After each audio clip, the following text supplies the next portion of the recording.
Hey y'all, Iyaba Ibo Mandingo here. How are you? Storyteller, man. Use quite a few different tools. You guys might know some of them. Actor, painter, poet, sculptor, vocalist, musician, work in progress. Still working on some things that I'm going to add into that box. And all of it is with the same goal, telling stories. All the stories that are not being told, especially about African people, Caribbean people, people for poor people who are called the invisible people, the unseen people, or Langston Hughes called them, the people without shoes. That's, one of the things that I would say the journey to Africa and going there and living there for a couple of months taught me was that this is why I am on the planet. I am a storyteller. I'm a Jale.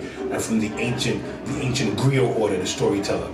And so when you come in and you see my work, that's what you're going to get stories, you're going to hear stories, you're going to feel stories. That's what we have in this show today out there, Can We Talk is really about that, about talking about the things that we have to skip around, the elephant in the room, the things the tough questions that people might make people uncomfortable. We took that, and so I say, not for the sake of answers tonight. I don't think we're going to walk out of here with answers. I think we're going to walk out of here realizing that it's okay to be the person in the room, especially if you're coming from a sincere place, to ask, well, how come I have to feel bad about being white? You get what I'm saying? Or how come black boys don't get to have as long of a childhood as white boys? That shit is important to ask. So please, it's time to start talking about them instead of just passing them down generation to generation to generation. So in this show, for example, I decided I'd talk about black men and mental illness, something that nobody talks about. Go through them questions. We cannot keep passing this shit to the next generation. Here, you guys deal with it. You guys figure out what to do with plastic. We can't keep doing that. We're going to kill ourselves as a species doing that. I'm a historian. History is awesome because we look at shit in epochs. So we don't do my cousin was dead. No, if you effed up, we're going to say that you effed up. If you were horrible, historians say that was a horrible time. We don't romanticize anything. So that's what we are right now. We're at this place where we're going to be looked at. And so I say, not for the sake of answers tonight. I don't think we're going to walk out of here with answers. I think we're going to walk out of here realizing that it's okay to be the person in the room, especially if you're coming from a sincere place, to ask, well, how come I have to feel bad about being white? You get what I'm saying? Or how come black boys don't get to have as long of a childhood as white boys? Something that nobody talks about, especially black men. And what's making me really, really conscious of that is, as a father and now a grandfather, our black boys are killing themselves at a rate that no other group of people in this country and around the planet are doing it, and nobody's even noticing it. So all four of the paintings, you have the first one is The Boy I Remember, which is a painting, actually a self-portrait of the 13-year-old me, very insecure, very, very, thought I was ugly, didn't want to look people in the face. It's that, it's going back and remembering, you know what I'm saying? So that's one piece. And the other piece is called Anguish. And there's a third piece that's called, oh, nah, I'm good, brother, I'm good, which is what you hear from a lot of brothers. Especially black men. We won't tell each other we love each other, but you go to a funeral and you hear us saying shit like, yo, that was my motherfucker, man, I love that nigga, man. Now, after the fact, we have to start telling each other we love each other. That's another thing I learned from going to Africa, was that men are very expressive with how they feel about one another. It has nothing to do with homosexuality. It has to do with the fact that I realize that you are my brother and I love you, so I want to tell you that.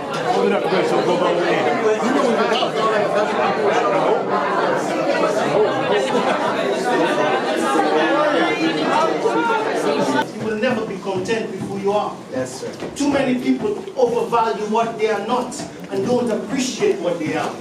Accept and love everything about yourself. I mean everything. Because you are what you are. That's the alpha, the omega. No apologies, no regrets. On that note, I will tell you this. If you don't love yourself, you can't love me.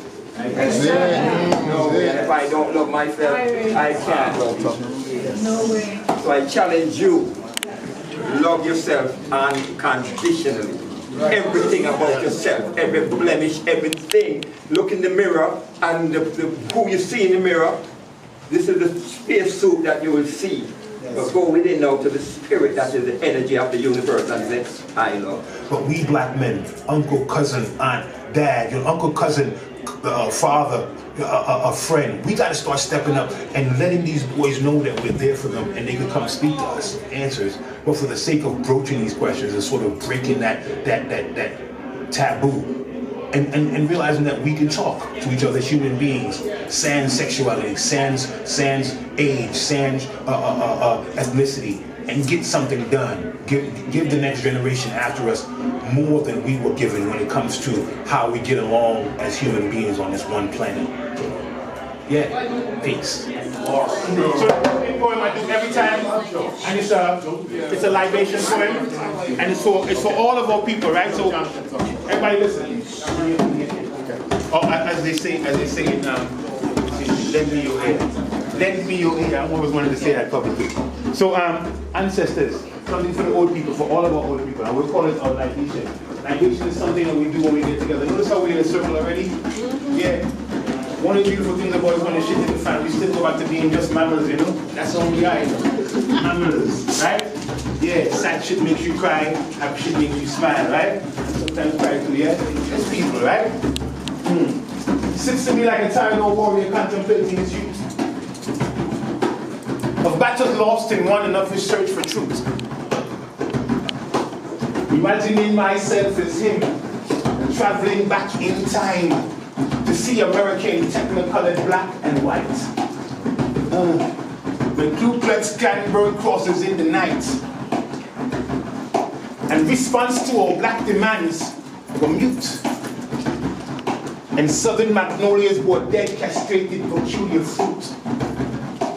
When Jim Crow signs showed us our water fountains. And before Martin Luther climbed his mountains. Through all of this, and countless more, walked that old man who sits next door, with skin so full of melanin. The South must have been rough for him. He must have swallowed all his pride to take America in stride and still be here at 86, in spite of all the stones and sticks try to break our bones, and Google stacks on Huey's phones. And all the blood is spill and run for US manufactured guns, and all the lying presidents, and all the time they raised the rent, and all the blacks the war they sent to die for them, and all the sell-off niggas who lie for them.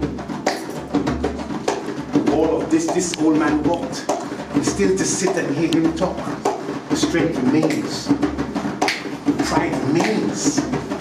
The love remains. The stride remains. He died this year, but I will not forget. He died this year, but I will not forget. And I haven't forgotten you, mother dear. The wailing of your cries, it lives within my ears. I haven't forgotten the way it felt to only have your child for a while. And fear the human spirit coming.